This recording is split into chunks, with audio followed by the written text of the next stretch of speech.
Good morning বন্ধুরা, welcome back to my channel stay happy পিতাসে। তোমাদের সকলকে জানাই অনেক অনেক স্বাগত। আর আজকে হচ্ছে মঙ্গলবার, আর এখন বাজে ওই 10টা বোধ হয়। আর এখন থেকে আমি আমার ভিডিওটা স্টার্ট করছি। দুষ্টুবুড়িকে খাইয়ে দাইয়ে নিচে নিয়ে এসেছি, ওর বাবা ওকে বেরু করতে নিয়ে যাবে বলে। ওই দেখো বাবা ওখানে দাঁড়িয়ে আছে।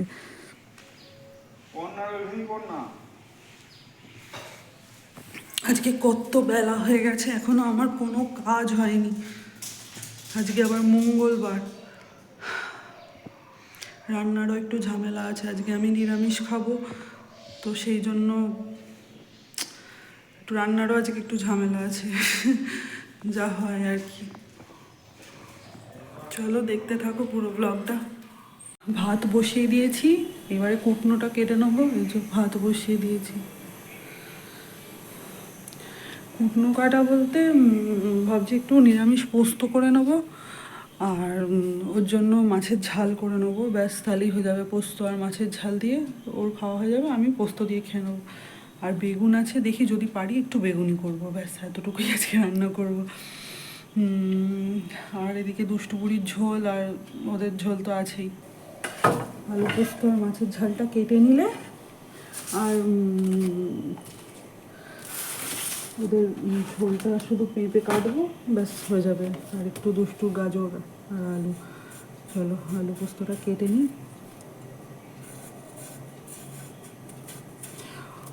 বড়মশাই আবার নিরামিষ আলু পোস্ত খেতে পছন্দ করেন না, কিন্তু কি করব, আবার আমার জন্য আলাদা নিরামিষ আলু পোস্ত করব, ওর জন্য আবার আলাদা করে করব।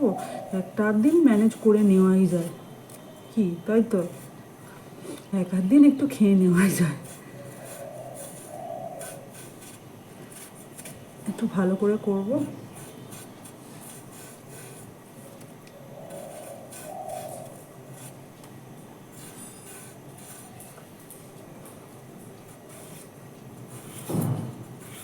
তোমরা সব কীরকম, কে কীরকম আলু পোস্ত খেতে পছন্দ করো আমাকে কমেন্ট করে জানিও। আমার তো বাবা নিরামিষই বেশি ভালো লাগে আলু পোস্ত।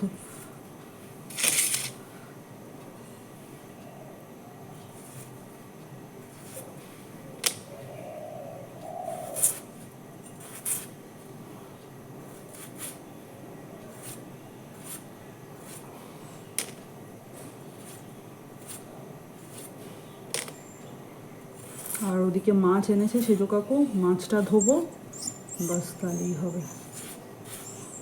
আর এদিকে ওই তোমার চিনি সন্দেশদের মাংসটা ফ্রিজ থেকে বার করতে ভুলে গেছিলাম। যদি মানে আগে থেকে বার করে রাখতাম তাহলে আমি চাপিয়ে দিতে পারতাম, কুকারে বসিয়ে দিতে পারতাম, কিন্তু এই সবে বার করেছি। এখন পুরো বরফ, এখন ওটা ছাড়াতে গেলে আমার অবস্থা খারাপ হয়ে যাবে। তো জলে দিয়ে রেখেছি, ওটা ছেড়ে গেলে ওটা বসিয়ে দেবো, বা দুষ্টুপুরির ঝোলটা বসিয়ে দেবো। তারপর যেটা হোক আগে করবো আর কি।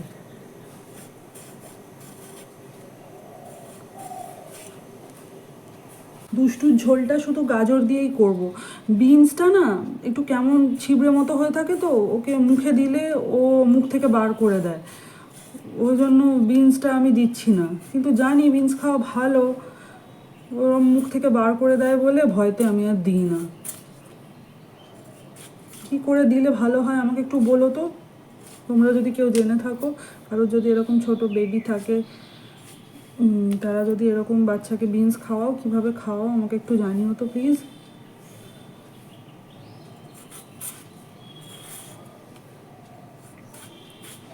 আজকে মা আর বাবা ফিরে যাবে, এই একটু আগে আমাকে ফোন করেছিল যে খাওয়া দাওয়া করে ওই 12টা 12:30 নাগাদ বেরাবো। এখানে হয়তো ঢুকে যাবে 5টা 6টার মধ্যে।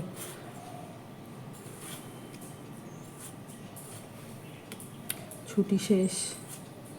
আমরা একদিন শ্রীরামপুর যাব, আমার মামার বাড়ি শ্রীরামপুরে। আমার ভাইয়ের বউ, সে আর কি প্রেগনেন্ট, তো ওকে দেখতে যাওয়া হয়নি। এই 3 মাস চলছে বোধ হয়, 3 মাস কমপ্লিট হয়ে 4 মাসে পড়েছে ও। একদিন যাবো দেখতে, দেখি কবে যাই। অনেকদিন ধরেই তো যাবো যাবো করছি, যাওয়া হচ্ছে না। আসলে দুষ্টু বুড়িকে নিয়ে যাব, চলে আসবো, যেদিন যাব সেদিনই চলে আসবো। দেখি, কিন্তু আজকে এত দেরি হয়ে গেছে দেখি আমি আর স্নানে গেলাম না। এখন যদি স্নান করতে যাই আরও দেরি হয়ে যাবে। একটু কাজ গুছিয়ে রেখে তারপর আমি স্নান করতে যাব। একটু ঝোলেতে একটু আদা দেবো, একটু টমেটো, এসেও গেছে দেখো, গলা পাচ্ছি। আমি কিছুই সেরকম করে উঠতে পারলাম না আজকে। না কেন?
স্নান টান কমপ্লিট করে চলে এসেছি। এখন বাজে প্রায় 1টা, মানে 1টা বাজতে 10। আর ওখানে দুষ্টুপুরি এখনও ঘুমোচ্ছে, এখনও, উঠলে খাওয়াবে। আর সব কিছুই কমপ্লিট হয়ে গেছে। বরমশাই এলে ওকে খেতে দেবো। আর চলো দেখিয়ে দিই আজকে কী রান্না করলাম। প্রথমেই দেখো, এই যে বেগুনি,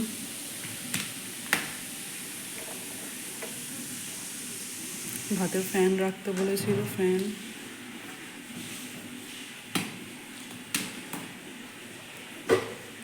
এখানে আছে মাছের ঝাল মেথি ফোড়ন দিয়ে।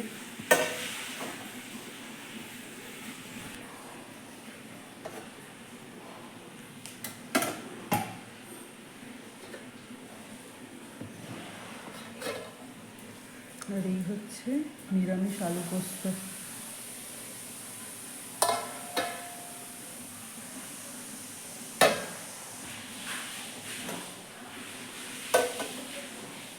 আর এখানে আছে ভাত, ধোঁয়া উঠছে দেখো, গরম।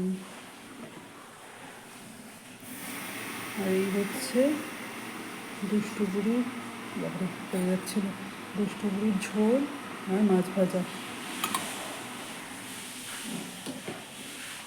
এখানে বরমশাইকে দেখো, নিজেই আজকে ভাত বেড়েছে, কারণ দুষ্টুপুরি সবেমাত্র ঘুম থেকে উঠেছে, তো ঘ্যান ঘ্যান করছিল একদমই, বাবার কাছেও যেতে চাইছিল না। তাই জন্য ওকে বললাম তুমি বেড়ে নাও, আর ও নিজে বেড়ে নিয়েছে, এক্ষুনি নিজেই ঠান্ডা খেয়ে হয়ে নিল আর কি। তারপরে আমি খেতে বসলাম, ওকে দিলাম দুষ্টু বুড়ির কাছে, মানে দুষ্টু বুড়িকে দিলাম ওর বাবার কাছে, দিয়ে আমি খেতে বসলাম।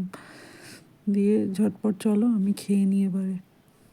আমার খাওয়া কমপ্লিট হলে সব গুছিয়ে গাছিয়ে দুষ্টু বুড়িকে নেবো, তারপরে ওর দুষ্টু বুড়ির বাবা যাবে দোকানে। এই কদিন নেই বলে বাবা মা, তো সেই কারণে ওর একটু দেরি হয়ে যাচ্ছে, যেহেতু দুজনে আলাদা আলাদা খেতে হচ্ছে। আমি বললাম যে চলো একসাথেই বসে যাই, ওকে আমি কোলে নিয়ে খেয়ে নিতে পারবো। তো বললো না, তুমি আগে, আমি খেয়ে নিচ্ছি তারপরে তুমি খাও। ও আমাকেই সাধারণত বলে তুমি আগে খেয়ে নাও তারপর আমি খাচ্ছি। এবার ও আগে খেয়ে নিলে কি হয়, আমাকে আবার হাত লাগাতে হয় এগুলো সব গোছানোর জন্য। ওই জন্য আমি ওকে বললাম তুমি আগে খাও তারপরে আমি খাবো, দিয়ে তারপর সব গুছিয়ে গাছিয়ে নেবো, নইলে খুব অসুবিধা হয়। সেই আমাকে আবার হাত লাগাতে হয়, তার চিনি সন্দেশের ভাতটা তুলে রাখতে হয়, সব এঁঠো বাসনগুলো নামাতে হয়। আর এদিকে দেখো সন্ধে হয়ে গেছে, দুষ্টু বুড়ি ঘুম থেকেও উঠে পড়েছে। আর এখানে উঠেই দেখছি মা কত কিছু নিয়ে এসছে মামা বাড়ি থেকে। এই যে চানাচুর, পাঁপড় ভাজা, পাঁপড় ভাজা না কাঁচা পাঁপড়, ওটা ভাজতে হবে। আর এদিকে ছিল মাটন রান্না করে নিয়ে এসেছিলো। আর এখানে সেই বোঁদে, সাদা বোঁদে, কিসের আমি ঠিক বলতে পারবো না, ওটার মিষ্টি, তার নিকুতি, তারপরে গজা, ছানার গজা যেগুলো, ওগুলো তো এত নিয়ে এসেছিলো, ওগুলো আমার খেতে এত ভালো লাগে কি বলবো। আমাদের দোকানেও হয় ছানার গজা, কিন্তু সেটা আমার অতটাও ভালো লাগে না। কিন্তু ওইখানের যে ছানার গজাটা, ওটা অসাধারণ লাগে খেতে। হ্যাঁ মিষ্টি অবশ্যই একটু বেশি, কিন্তু আমার খুব ভালো লাগে। তারপর বড়ি এনেছিল, চানাচুর এনেছিল। তো এইসব দেখে তো আমার মাথা ঘুরে গেছে। তারপর গুড়, পাটালি গুড়, আরও অনেক কিছু এনেছিল। টুরির খাওয়া কমপ্লিট, ওর দাদু ঠাকুমাও এসে গেছে, দাদু ঠাকুমারও খাওয়া কমপ্লিট। এবার আমরা যাব খাবো। আজকে অনেকটাই কাজ গুছানো হয়ে গেছে, বিছানাও দেখো রেডি হয়ে গেছে। এবার শুধু যাব খাবো, তারপরে আজকে শুয়ে পড়বো। আজকে খাবারে আমি তো সকালে ভাত রেখে দিয়েছিলাম, সেই ভাত আর নিরামিষ পোস্ত আছে, সেইটাই খাবার, একটা বেগুনি আছে। আর বড়মশাইয়ের জন্য এই যে লুচি, উনি আলু চচ্চড়ি দিয়ে লুচি ছাড়া খাবেন না, ভালো লাগে না রুটি খেতে। তো তাই জন্য ওর হয়েছে যে লুচি আলু চচ্চড়ি খাবে, আর আমি ভাতটা খাবো। তো চলো ঝপঝপ করে খেয়ে নিই। চলো দেখো এবারে ভাতটা বেড়ে নিই। ভাতে একটু ঘি দিয়ে দিলাম। হ্যাঁ তোমাদের মনে হতেই পারে যে আমি ঠান্ডা ভাতেও ঘি খাচ্ছি। হ্যাঁ আমি তো পান্তা ভাতেও ঘি খেতাম আর কি। আমার ঘি খেতে এতটাই ভালো লাগতো। আমার আগে ছোটোবেলায় এরম ভাত মাখা ভাত মেখে খেতাম, আর পাশে চামচে করে ঘি রাখা থাকতো, ওই এক গাল করে নিতাম, ঘি ডোবাতাম আর খেতাম। মানে ঘিটা আমার এতটাই ভালো লাগতো। তো যাই হোক, এখন আস্তে আস্তে বয়স বাড়ছে, আর অত ঘি খাওয়াও তো ভালো না, তাই জন্য এখন কমই খাওয়া হয়। তো চলো খেয়ে নিই। আর আজকের মতো এতটুকুই, এখানেই আমি আমার ভিডিওটা শেষ করছি। আর আমার ভিডিও দেখতে কেমন লাগছে অবশ্যই জানিও। আমার চ্যানেলটাকে সাবস্ক্রাইব করে দিও, আর পাশের বেল আইকনটা প্রেস করে দিও, যাতে আমি ভিডিও আপলোড করার সাথে সাথেই তোমাদের কাছে নোটিফিকেশন চলে যায়। তো আজকের মতো টাটা, গুড নাইট।